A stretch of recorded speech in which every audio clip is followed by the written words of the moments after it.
Okay, 7 o'clock. I'd like to call the Gardner Electric Advisory Board meeting to order. And first off, I would like to begin with pledge allegiance. Stand.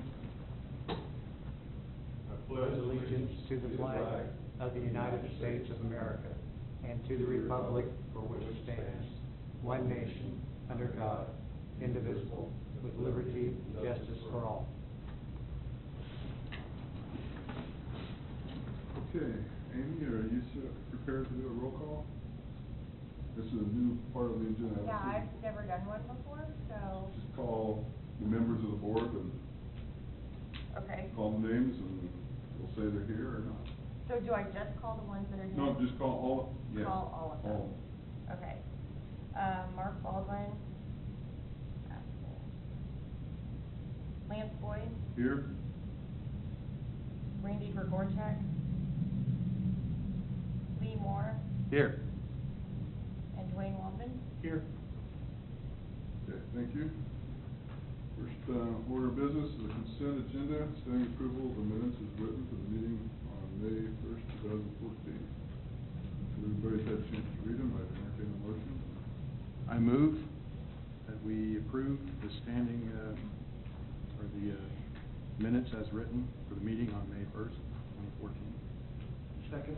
We have a motion and a second. All in favor, say aye. Aye. All opposed? Motion carries. Starting with new business, election of board chairman. I will do whatever you guys want to do, but my personal recommendation is two of the senior members of the board absent today. I would recommend postponing this until next month. So moved. Okay? And all in favor, say aye. Aye. All opposed? Okay. Moving on to item number 2. Economic Development Advisory Task Force agenda packet. Dave, you want to introduce? Yes. I'd like to introduce Matt Wolf, who's a management analyst with administration. Matt's going to give you an update on the economic development plan and the comp plan. Thank you for the introduction. Basically, the city has 3 major plans going on right now that we'd like to give you an update on. First one's the comprehensive plan update. Second one's the economic development strategic plan. And the third is the 2015 through 2019 capital improvement program. The comprehensive plan update is really a blueprint for our future. The plan will result in a set of policies that direct future growth and development. Additionally, the creation of the plan can lead to potential strategies that will help effectively guide city leaders with making thoughtful decisions for the community. Really, this is a 20-year vision for the community. The next steps for the comprehensive plan is for us to receive a draft of the plan from the consultants. Staff will internally review it first and work with the consultants to revise it. Then it'll go on to CPAC after that. Then there'll be a community workshop, a planning commission hearing. And finally, we'd like to have the plan completed and before council in August or September of 2014. We're currently on schedule to do that. The Economic Development Strategic Plan. This basically will help guide the city's economic development initiatives. Key things that we want to get out of this plan is to identify the key assets of our community that we can leverage, to identify the industries that we want to target, and create a high-level roadmap to achieving economic success. The mayor established an Economic Development Advisory Task Force to help guide the process. We actually accomplished a major milestone recently. The consultants came out a couple weeks ago for 4 days. They started with a tour of the city and potential development sites. They also looked at amenities around the community. They had positive feedback about our parks, our schools, and just the development sites in general, that they were pretty attractive to, they would be attractive to site selectors. They also interviewed community stakeholders. This involved real estate brokers, developers, major employers in the region, workforce development professionals, and local economic development agencies. After they finished their stakeholder interviews, and they collected their findings from that and presented them to the Economic Development Advisory Task Force on May 22nd.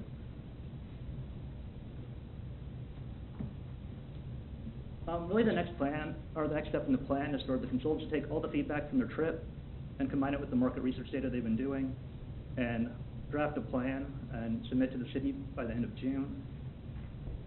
Consultants will be back in Gardner in July to present the plan to the advisory task force. And then they'll get feedback from that meeting and hopefully have a final draft done by the end of summer. It's actually pretty important that this finishes before the comp plan. The comp plan, like I said, is a 20-year vision, encompasses residential and commercial growth. This economic development strategic plan focuses only on commercial growth. It's more of a 5-year plan.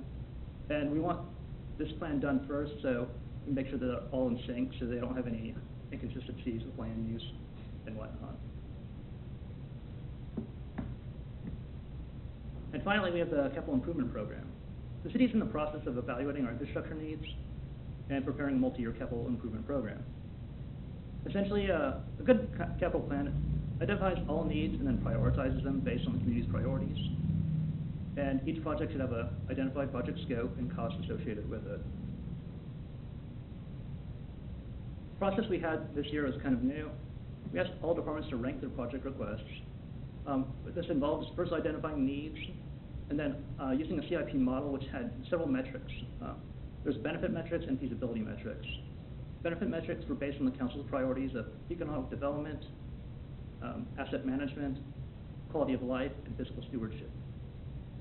Feasibility metrics included things like initial project cost, identifying any kind of ongoing maintenance that associate with the project, and also the ease of implementation, like how much staff time would it take to actually carry out that project. After they ranked the projects, they submitted to the city administrator for further review. Then the city administrator met with all the department heads and just talked to find out more about the projects, why these are critical needs, and why are they ranked in the way that they are. After that, the city administrator met with the finance director to discuss basically the availability of funding. One thing that's pretty common in communities across the nation is there's far more capital needs than there is money available to deal with those needs. So by having the departments first rank all the projects and then comparing it to our funding availability, we're able to develop a capital budget, which we plan to present to council later this summer. That was the end of the presentation. Do you have any questions for me?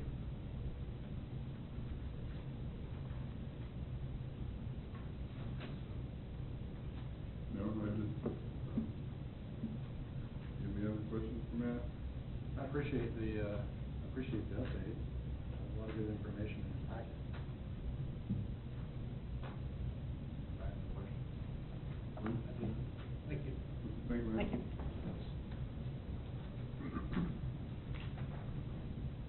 Okay. Item 3 on new business, discuss year-to-date budget for April 2014. Dave? So I may just go up to the podium if you don't mind. Okay. More comfortable speaking from there than over here.